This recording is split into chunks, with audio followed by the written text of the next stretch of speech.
Hello， 我是大脸喵。上期视频中呢，有人问我那个卡通材质是怎么做的。那么这期视频呢，就分享一下如何在 ZBrush 中制作你想要的这种材质的质感。首先呢，我们需要将材质换成 Madcap 类型的材质。我这里呢就选择了 Madcap Gray。那 Madcap 的材质呢是不受光照影响的，它完全是靠一张贴图来实现的。按住 Alt 点击材质球，就会自动调出材质菜单。打开修改器，点击最底下的这个材质球，在这里呢，我们可以加载各种不同的材质球的图片。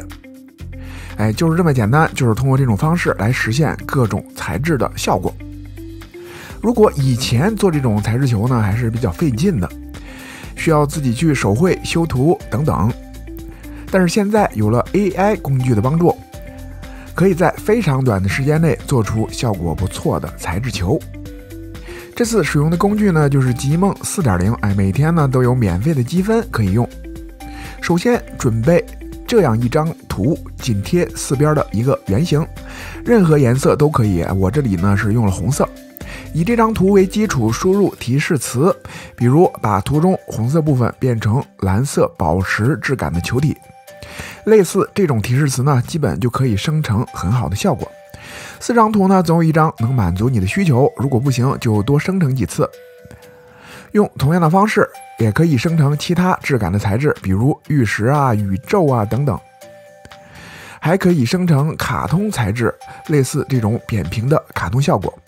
在 ZBrush 中加载刚才的卡通材质图片，可以看到呢，这个效果并不是太好。不过没关系，我们可以通过修改器里的参数来调整。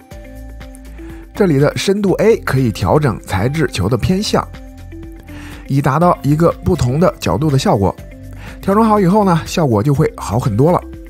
强度 A 调整的是整体的亮度，模糊 A 调整的是色相。这个中文翻译是有问题的，应该是色相，不是模糊，需要注意一下。饱和度 A 调整的就是饱和度了。